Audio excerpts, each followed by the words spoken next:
Greetings everyone, my name is Marlon Carter.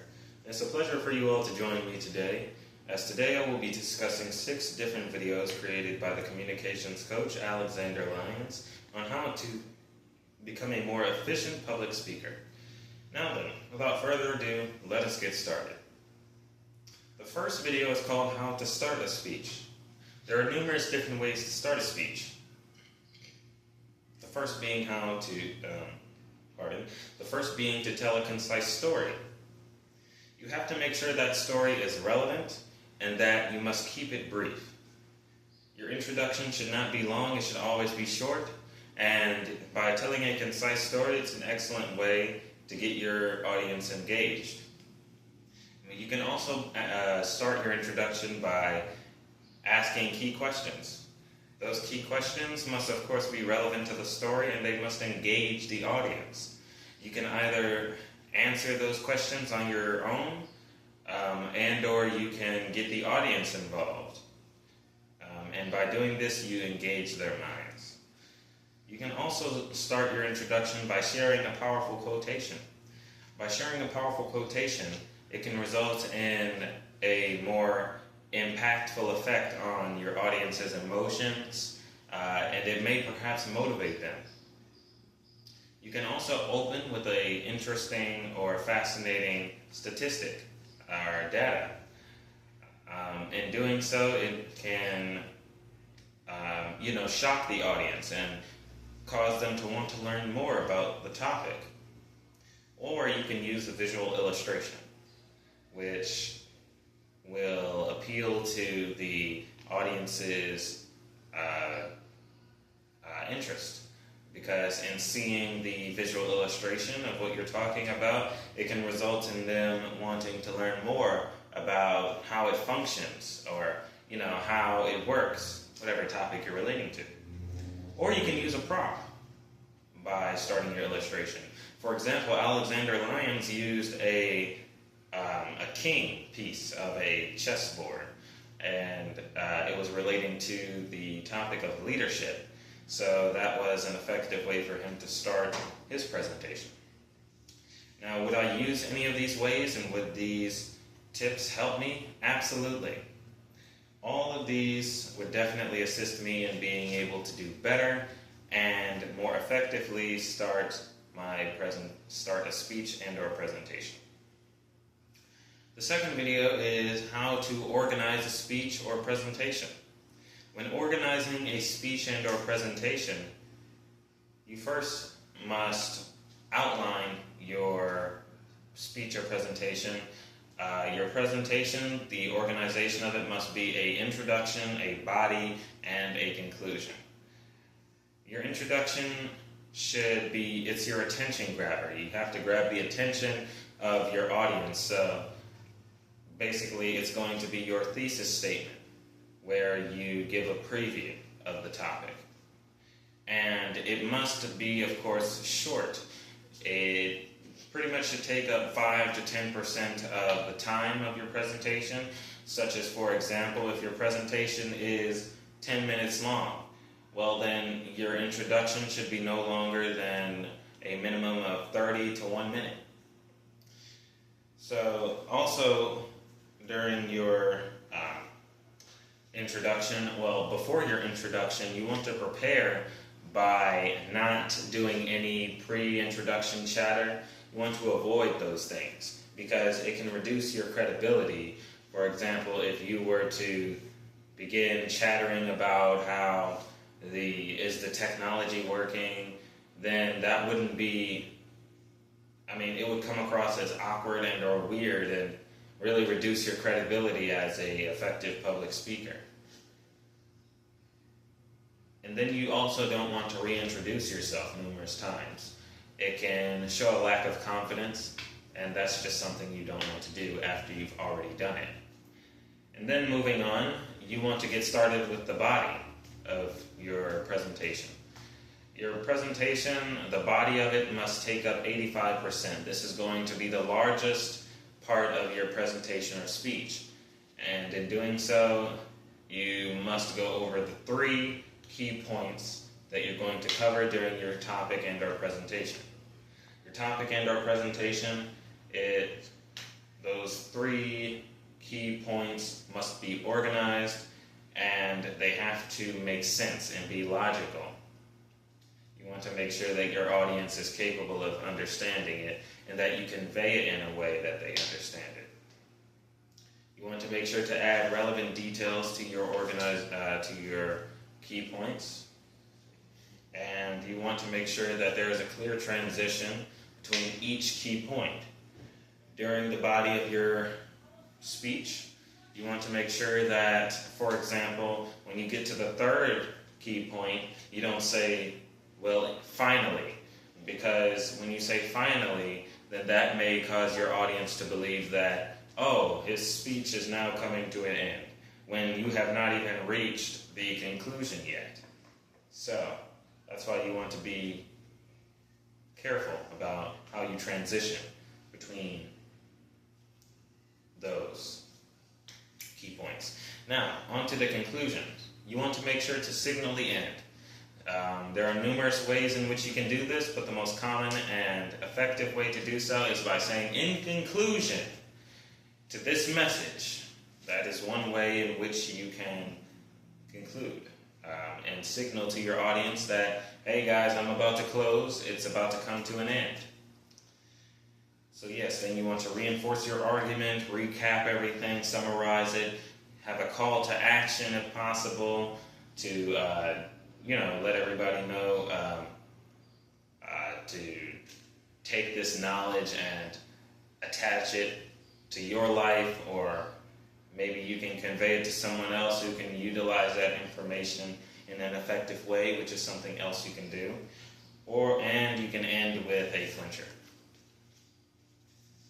Now, on to the 3rd video, but first things first, I could most definitely use the information in the 2nd video on how to more properly organize my speeches. My speeches sometimes could use more improved organization, so that's precisely why this video would definitely be a great, the tips mentioned in this video would definitely help me out in being able to organize my speech and or presentations better. Now, moving on to the 3rd video, it's called Body Language for Presentations. Body language, highly important. You want to make sure that during all of your speeches and or presentations that you make eye contact and smile. You want to connect with your audience and make sure that you are engaging with them in a way in which they feel like they're a part of this. They feel as though they are, engaged in it. So by making eye contact and smiling for 99% of the time, then it can result in your audience feeling much more connected with both the speaker and the topic. Now, on to the posture and the gestures. The posture, of course, you want to make sure that you just clasp your hands at waist level. You don't want to be doing any fiddling with your hands or maybe walking all over the place like that's not right, like a crazy person. You want to make sure that you are steady. You could possibly move from, spot to spot, you see, but you want to make sure to do so not very often.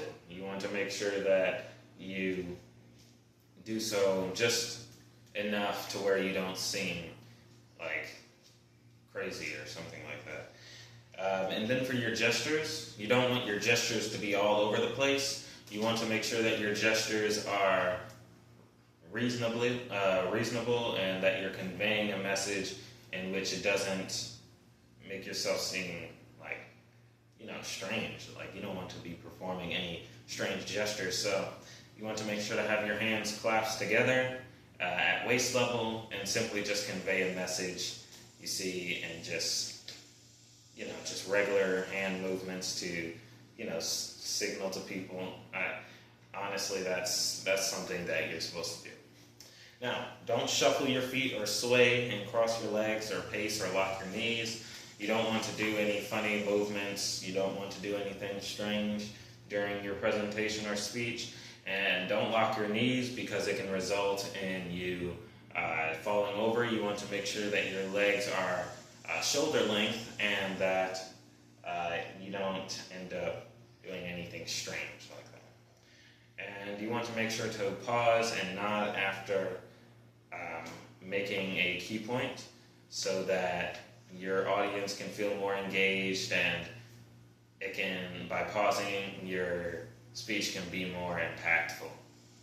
So basically, I would definitely use these methods, most definitely, to improve my ability as a public speaker, and I believe that in doing so, I can also help some of my classmates in helping them to not be more, help them to be better with their body language and being able to convey to the audience what they want to convey to them and be more effective in connecting with the audience. Now, on to the fourth video. How to practice a speech or presentation. Practice is very important. There is no way you can become a excellent public speaker without some experience, without practicing, without being able to get in there and actually engage and learn the cues, learn the way you should act. So you want to make sure to practice from an outline. You want to already have it outlined exactly what you are going to cover. And you don't want to memorize your entire outline or cluster together all of the information and then try and memorize it, because you can confuse yourself, and then you don't want to be robotic. You want to try and speak to your audience in a conversational tone, in a tone that they feel like they're connecting with you as the audience with the speaker. You also want to spread out your practice sessions. You don't want to cluster them together. You want to make sure that your practice sessions are in a sequence, that they're not all at once. You want to make sure to do so that you can go over that information in due time and be able to take out unimportant, unnecessary information and get rid of some gestures or motions and or flaws that you may have during your speech. And after each practice session, you always want to go over 1 to 2 things that were wrong and try and improve in those areas. You don't want to try and fix everything. No one's going to be perfect during their speech. So you want to make sure to just do well enough and just improve 1 to 2 things at a time. That's why practice is very important, so that you can get many things improved over time, and eventually you will be able to master the art of public speaking. You want to keep your practice realistic, and you want to visualize the first 30 seconds and final 30 seconds. Again, you're not going to be perfect when you're doing public speaking. For example, say you appear on the day of your presentation and people are getting up and going to the restroom. Maybe there's children in the audience and they're crying. I don't know why children would be in your presentation, but this is just an example. And, maybe there's some loud noise in the background, like somebody ends up dropping or their cell phone begins ringing. You want to be able to ignore all of those things and make sure to stay focused and just be strong in that area, and just make sure to stay focused on the topic at hand and what you're trying to convey to those who are listening, because you may divert the attention away from your audience from what you're saying and make it more awkward, and no one wants to be awkward. Visualizing the first and final 30 seconds of your speech. It's all about the imagination. You don't want to imagine yourself doing bad. You want to imagine that, hey, I'm going to nail this. This presentation is going to end and conclude in such an awesome manner. Or I'm going to get this started and grab all these people's attention, and I'm going to be able to get this message over to these people and, help them in the best way that I can. That's something very important. So, would I use all of that knowledge? Absolutely. That I could definitely use all of that knowledge in order to improve my ability as a public speaker. And I could definitely utilize those methods in practicing many of the speeches that I may give in the future, God willing. Now, how to practice a speech 3 days out is the 5th video. Now, for this one,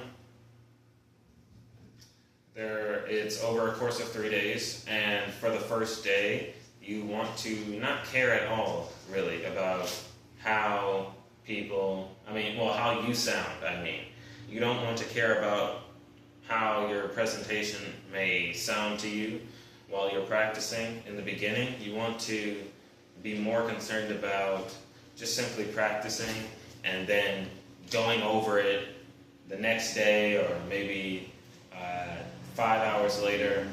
How can you improve on the mistakes that you've made, on the flaws? And on the second day, you want to cut out any unnecessary information. If you went on for too long, then you want to cut out some information and some things that you may have said. And you want to just continue practicing and making improvements. On the third and final day before your presentation and or speech, you want to cut out a huge chunk of whatever is unnecessary. You want to make sure that your speech and or presentation is more in a conversational tone and that it's a brief, it's a brief speech. And you want to make sure to practice again and again and again, just to tune out any final hiccups, and that's all you have to do. And then get ready for your presentation. So that's the 5th video. Would I use this information? Absolutely. If I have the time, definitely to utilize this. Practice, absolutely, before presentations.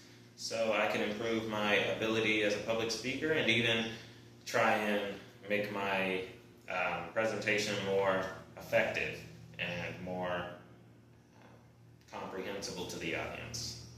Now, for the 6th and final video, how to open and close your presentation. Now, this brings us back to the first video. The first video went over how to start your speech. And basically, it's all in the intro. The intro is all about grabbing the attention. It's all about piquing the interest of your audience. It's all about, getting down to your main idea and, giving people a preview of what exactly you're going to be talking about. That's what it's all about. And there are numerous ways in which you can go about doing that, as we discussed during the first video. You can tell a brief story, you can give a powerful quotation, it has to be interesting, or you can give a unexpected, shocking fact or statistic, and or you can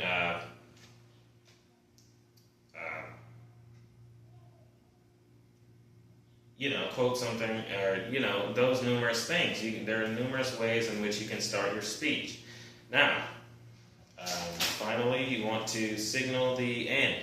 In conclusion, that's pretty much how you'll end your presentation. Just letting people know, hey, in conclusion, this is what I'm going to do. You want to let people know that in conclusion to my speech, that's pretty much the end. That in conclusion, it's all over, and that's how you will end your speech. And that's pretty much it.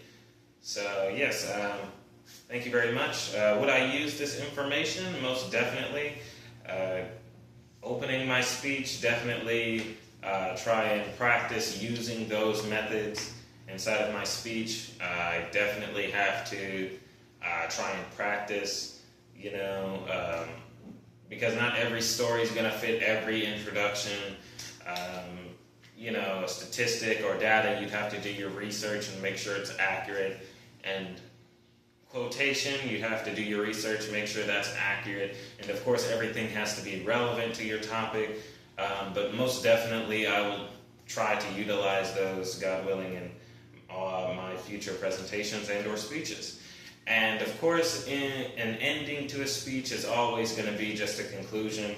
And pretty much in conclusion to this message will pretty much almost fit any shoe that is a presentation. So I would definitely use the information in this video. I could definitely use it because inside of my speeches and or presentations, I don't usually start off like that. It's just simply greetings and let's go. So yeah, but I thank you all for joining me today in this interesting video. Today I just simply went over these 6 videos for a public speaking assignment, and I just want to let you all know that I appreciate you and thank you very much for joining me today. So in conclusion to this, utilize the information that were the key points in those 6 videos. So yeah, I thank you very much for joining me today, and I wish you all the best. Peace and blessings. Thank you.